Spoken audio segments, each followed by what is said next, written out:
Hello friends, आप सभी का हमारी यूट्यूब चैनल एनर्जेटिक क्लासेस में स्वागत करता है। दोस्तों, इस वीडियो में हम सब क्लास 10th मैथ का chapter 3 pair of linear equation in two variable पढ़ेंगे और ये इस चैप्टर का पार्ट 10 है। अगर आपको क्लास 10th का मैथ पढ़ना है तो प्लीज़ हमारे चैनल को सब्सक्राइब कर लीजिए और बेल आइकन को भी प्रेस कर लीजिए, जिससे अपकमिंग वीडियो की नोटिफिकेशन आप तक पहुँच सके। तो चलिए शुरू करते हैं।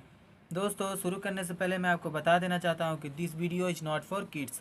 ये वीडियो छोटे बच्चों के लिए नहीं है। तो चलिए स्टार्ट करते हैं।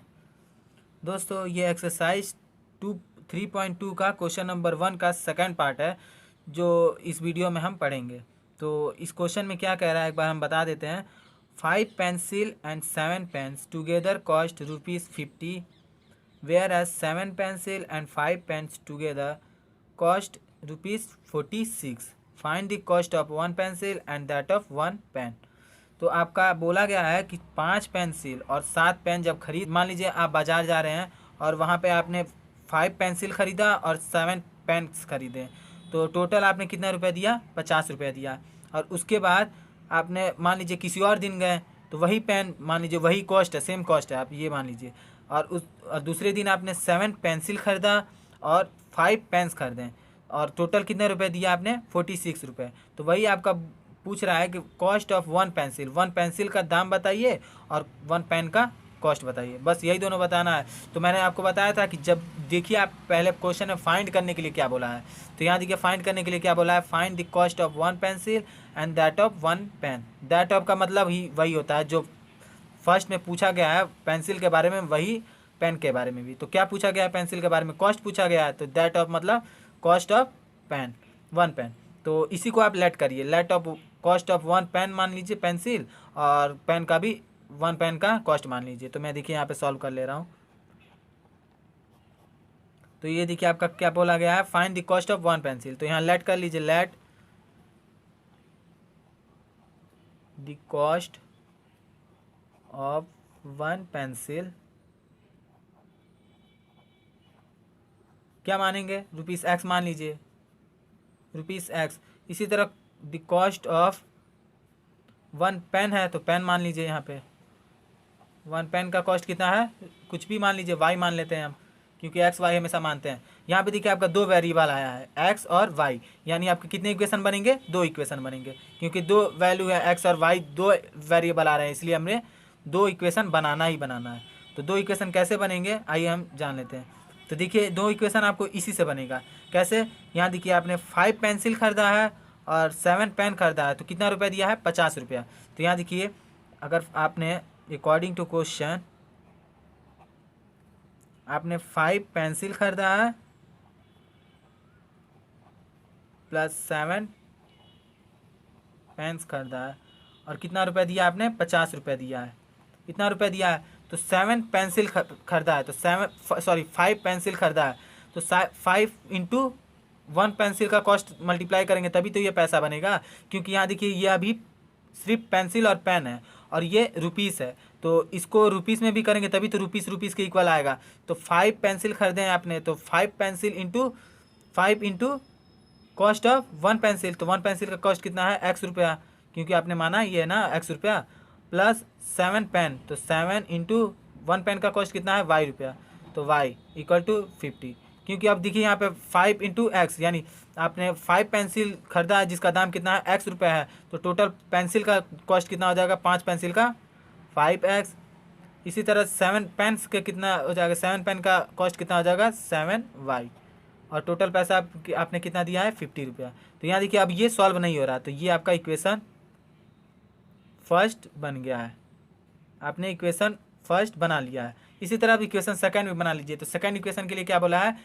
मान लीजिए किसी और दिन आप जा रहे हैं दुकान और वहाँ पे 7 पेंसिल खरीदे हैं और 5 पेन खरीदे हैं, तो कितना रुपया दिया आपने? 46 रुपया। तो यानी 7 पेंसिल यहाँ पे देखिए according to question 7 pencil plus 5 pen, और कितना रुपया आपने दिया है इस बार? 46 रुपया। तो ये रहा मेरा 46। 7 पेंसिल यानी 7 इंटू कॉस्ट ऑफ 1 पेंसिल, तो पेंसिल का कितना है? X। तो टोटल हो जाएगा आपका X 7X plus 5 into 1 pen यानी 5Y इक्वल टू 46। अब देखिए ये कहीं कट पिट रहा है कि नहीं, नहीं कट रहा है, तो आप ये इक्वेशन आपका सेकंड, ये आपका इक्वेशन सेकंड सॉल्व हो गया। तो ये देखिए आपने इक्वेशन फर्स्ट और इक्वेशन सेकंड सॉल्व कर दिया है, जो आपकी क्वेश्चन में बोला गया था कि लीनियर इक्वेशन के फॉर्म में लिखना है। तो ये तो आपका सॉल्व हो गया लीनियर इक्वेशन। अब इसको सॉल्यूशन भी फाइंड करना है, वो भी ग्राफिकली। तो इसका सॉल्यूशन फाइंड करने के लिए हमको एक ग्राफ चाहिए। तो ये रहा आपका ग्राफ पेपर। अब इस ग्राफ पेपर में मैंने एक्स एक्सिस और वाई एक्सिस बना रखा है। अब इसमें देखिए, अब इन दोनों से आपको पहले पता है कि जब भी ग्राफ पे हम प्लॉट करना है तो इससे एक बॉक्स बनाएंगे और उससे मिनिमम आपको 2 एक्स के वैल्यू और 2 वाई का वैल्यू फाइंड करना है। तो यहाँ पे देखिए मैं यहीं पे बना ले, तो मैं x की जगह पे क्या रख ले रहा हूँ, 3 रख ले रहा हूँ। तो मैं x की जगह अगर 3 रखूँगा तो y कितना आएगा मेरा, यहाँ देखिए x की जगह 3 रखेंगे तो 5 3 जा 15 और ये 15 प्लस है तो इक्वल टू के इधर जाके माइनस हो जाएगा। तो 15 इधर जाके माइनस होगा तो 50 में से 15 माइनस करेंगे तो कितना आएगा 35। तो 35 आएगा। तो यहाँ देखिए 7 इधर डिवाइड मल्टीप्लाई इधर आके डिवाइड हो जाएगा। तो 7 5 जा 35। तो यहाँ पे क्या आ जाएगा, y कितना आ जाएगा आपका 5। ये आपका 5 आ गया। इसी तरह हम x का वैल्यू कुछ और रख लेते हैं। अब x की जगह पे कुछ और रख लीजिए। तो मैं x की जगह पे अब क्या रख ले रहा हूँ, मैं x की जगह 2 रख ले रहा हूँ। तो ये रहा मेरा x की जगह 2 और यहाँ देखिए अगर 2 रखेंगे x तो कितना आ जाएगा 5 2 जा 10 और 10 इधर जाके माइनस हो जाएगा। तो 40 में से 10 गया, 50 में से 10 गया, 40 बचा। तो 40 और ये मल्टीप्लाई है 7 तो इधर जाके डिवाइड हो जाएगा। तो y कितना आ जाएगा मेरा 40/7। तो ये रहा मेरा 40/7। ये आपका सॉल्व हो गया पहले इक्वेशन से पहला बॉक्स। अब इसी तरह सेकंड इक्वेशन सेकंड बॉक्स को भी फिल कर लीजिए। x की जगह आप 0 रख लीजिए। तो अगर x के वैल्यू 0 रखेंगे तो ये 7 × 0 0 हो जाएगा और 5y = 46 हो जाएगा। तो y = 46/5। तो अगर x मैं 0 रखूँगा तो y कितना आ जाएगा 46/5। ये हो गया। इसी तरह x का वैल्यू कुछ और रख लीजिए। तो मैं x की जगह पे आप 2 रख ले रहा हूँ। तो अगर मैं x 2 रखूँगा तो y कितना आ जाएगा, ये यहाँ देखिए 7 2 जा 14 और 14 जब इसमें से माइनस करेंगे तो कितना आ जाएगा आप 32 आएगा आपका। तो 32 आ गया। तो 5y = 32। तो y कितना आ जाएगा 32/5। तो ये लिख लीजिए 32/5। तो ये आपका सॉल्व हो गया। तो यहाँ देखिए मैंने एक बॉक्स या इक्वेशन फर्स्ट के लिए ये बना लिया। यहाँ पे देखिए आप डाउट ना हो तो इसीलिए ये इक्वेशन फर्स्ट का है और ये इक्वेशन सेकंड का है। ये मैंने दोनों फिल कर लिया है। अब आपको इसी को बस प्लॉट करना है। तो क्या करना है, प्लॉट करना है। तो ग्राफ पेपर तो मैंने लिया ही है। यहाँ पे देखिए मैक्सिमम नंबर कितना है आपका, यहाँ पे देखिए मैक्सिमम नंबर आपको पता नहीं चल रहा है क्योंकि यहाँ फ्रैक्शन है। तो इसको डिवाइड करके एक बार देख लीजिए। तो मैं यहाँ पे देखिए मैं यहाँ पे रफ में कर ले रहा हूँ डिवाइड। तो ये इसका वैल्यू आपका कितना आ जाएगा, यहाँ पे लिख लीजिए 5.7। और यहाँ पे भी देखिए यहाँ पे भी दोनों फ्रैक्शन है। तो इसको भी डेसिमल में चेंज कर लीजिए क्योंकि फ्रैक्शन तो प्लॉट नहीं होगा ग्राफ में, तो डेसिमल में भी डेसिमल ही होगा। तो इसको डेसिमल में चेंज कर लीजिए। तो यहाँ 46/5 है। तो ये देखिए मैं 46 और 5 से डिवाइड कर ले रहा हूँ। आपका इसका वैल्यू कितना आ जाएगा आपका 9.2 और इसका क्या आ जाएगा, इसको भी डिवाइड कर लीजिए। तो इसका आपका वैल्यू क्या आ जाएगा 6.4। ये देखिए मैंने इस फ्रैक्शन को और इस फ्रैक्शन को तीनों को मैंने डेसिमल में चेंज कर लिया है, जो कि आसानी होगा हमको ग्राफ पे प्लॉट करने में। तो अब बस क्या करना है, इसको प्लॉट ही तो करना है। तो इसमें प्लॉट कर लीजिए। तो पहला आपका देखिए पहले इक्वेशन को आपको प्लॉट करना रहता है, हमको मैंने पहले ही बताया था। तो पहला आपका x कितना है 3 और y कितना है 5। तो सबसे मैक्सिमम नंबर देखिए कितना है। तो यहाँ देखिए मैक्सिमम नंबर तो आपका सबसे ज़्यादा 9 ही है, इससे ज़्यादा नहीं है। तो आप एक एक यूनिट भी अगर लेंगे तो आपका ग्राफ में अट जाएगा। तो मैं एक एक यूनिट ही ले रहा हूँ। तो यहाँ देखिए मैं इसको 1 ले रहा हूँ, 1 2 8 9 10। ये आपका y एक्सिस हो गया। अब इसी तरह x एक्सिस पे ले लीजिए 1 2 7 8। ये आपका 8 हो गया। अब इतना सॉल्व हो गया। अब इसके बाद एक एक करके सॉल्व इस पे प्लॉट कर लीजिए। तो ये देखिए मेरा x 3 है और y कितना है 5 है। तो x मेरा 3 के लिए इधर काउंट करेंगे 1 2 3। x मेरा 3 है और y कितना है 5। तो y के लिए वर्टिकल चलेंगे हम लोग। तो ये रहा मेरा y मेरा 5। ये मेरा x 3 और y कितना है 5। ये हो गया फर्स्ट पॉइंट तो आपका हो गया। अब इसी तरह सेकंड भी क्या है 2 और ये 40/7 है। तो 40/7 क्या है, यहाँ पे मैंने डेसिमल में चेंज किया है। तो 5.7।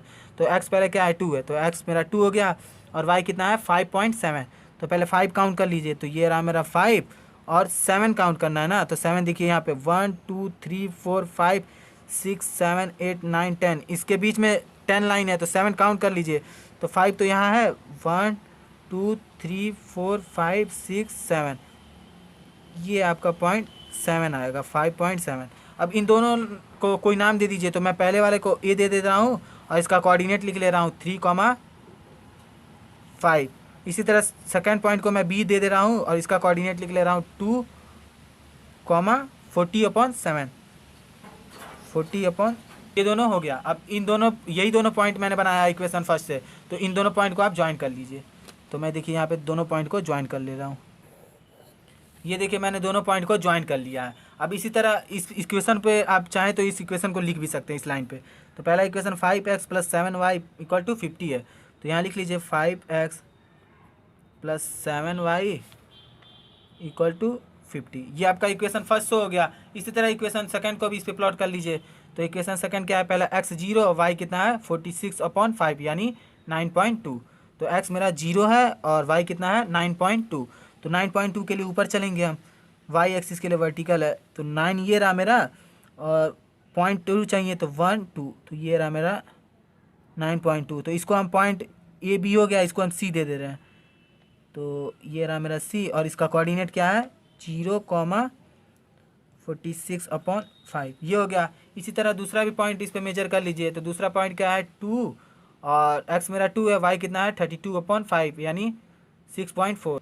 तो x मेरा क्या है 2, तो ये रहा मेरा x 1 2। x मेरा 2 है और y कितना है 6.4। तो ये रहा मेरा 6 और 0.4 चाहिए तो 1 2 3 4। यहाँ पे इसको काउंट कर लीजिए। ये रहा मेरा 0.4। तो इसको हम क्या नाम दे रहे हैं, ए बी सी हो गया, इसको हम डी दे रहे हैं और इसका कोऑर्डिनेट लिख ले रहे हैं क्या है 2,32/5। ये आपका कोऑर्डिनेट हो गया। तो अब सेकेंड इक्वेशन के लिए मैंने यही दोनों पॉइंट बनाया है। तो इन पॉइंट को आप ज्वाइन कर लीजिए। तो देखिए मैं यहाँ पे इन दोनों पॉइंट को ज्वाइन कर ले रहा हूँ। ये आपका दोनों पॉइंट ज्वाइन हो गया। तो यहाँ पे देखिए अब दोनों पॉइंट ज्वाइन हो गया। तो अब इस इक्वेशन के ऊपर आप चाहें तो इक्वेशन सेकंड भी लिख सकते हैं। तो यहाँ पे मैं देखिए लिख ले रहा हूँ 7x + 5y = 46। ये आपका इक्वेशन हो गया। लेकिन आपको ये प्लॉट नहीं करना है, आपको क्या फाइंड करना है x और y का वैल्यू फाइंड करना है। तो मैंने पहले ही बताया था सॉल्यूशन कैसे फाइंड होता है, जहाँ पे दो लाइन एक दूसरे को कट करेंगे वही आपका पॉइंट क्या हो जाएगा x और y का वैल्यू फाइंड शो करेगा। तो यहाँ पे देखिए ये दोनों लाइन कहाँ एक दूसरे को कट कर रहे हैं। तो यहाँ पे देखिए ये दोनों लाइन यहाँ पे एक दूसरे को कट कर रहे हैं। पहले x देखिए फिर y देखिए, x के लिए हॉरिजॉन्टल देखेंगे, y के लिए वर्टिकल देखेंगे। तो x देखिए कितना दूरी पे है ये यहाँ से, तो x यानी यहाँ से यहाँ पे है इतना दूरी पे है। तो यहाँ पे तो कोई यूनिट लिखा नहीं है, तो इसके नीचे देखिए यहाँ पे मैंने यूनिट लिखा है। तो 1 2 3 के सामने है। तो यहाँ पे x मेरा कितना आ जाएगा, x मेरा 3 आ जाएगा। तो और y कितना आ जाएगा, y के लिए वर्टिकल देखेंगे तो y के देखिए यहाँ पे और नीचे से दूरी कितना है, तो यहाँ पे इतना दूरी है। तो इतना दूरी यहाँ पे दिख नहीं रहा है, इसलिए मैंने इसके सामने यहाँ देखिए यूनिट लिखा है। तो यहाँ पे यूनिट लिखा है तो कितना है y 5 है। तो यहाँ देखिए आपका x तो पता चल गया 3 है, 1 यूनिट 2 यूनिट 3 यूनिट, देखिए 3 यूनिट और y कितना है y 1 2 3 4 5 के सीधे देखिए ये पॉइंट मिल रहा है यानी y आपका 5 है। तो पॉइंट क्या आ जाएगा आपका 3,5। तो यानी x आपका 3 हो जाएगा, y कितना है 5 हो जाएगा। तो यहाँ पे लिखेंगे हम, यहाँ पे लिखेंगे coordinate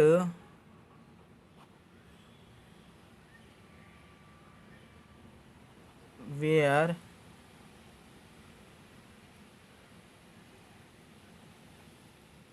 to lines intersect is 3,5। जो आपने ये पॉइंट यहाँ पे देखिए मैंने ये दोनों यही दोनों लाइन इंटरसेक्ट कर रहे हैं। तो ये जहाँ पॉइंट इंटरसेक्ट कर रहे हैं उस पॉइंट का कोऑर्डिनेट क्या हो जाएगा, मतलब x और y क्या हो जाएगा 3,5।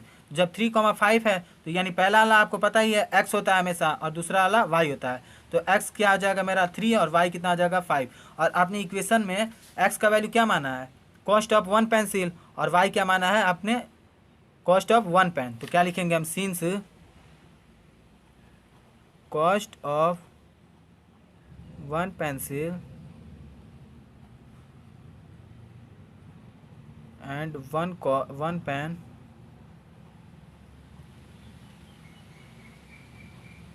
Are x and y respectively. आपने वन पेंसिल और 1 पेन का कॉस्ट क्या माना है x और y।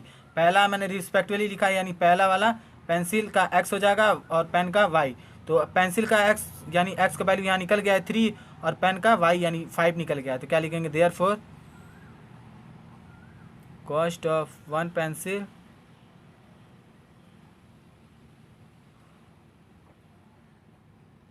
Equal to ₹3 and cost of one pen क्या हो जाएगा आपका, ₹5। ये आपका सॉल्व हो गया। देखिए मैंने आपने वन पेंसिल का भी कॉस्ट निकाल लिया, ₹3 है पर पेंसिल का, और कॉस्ट ऑफ वन पेन का कितना है, ₹5।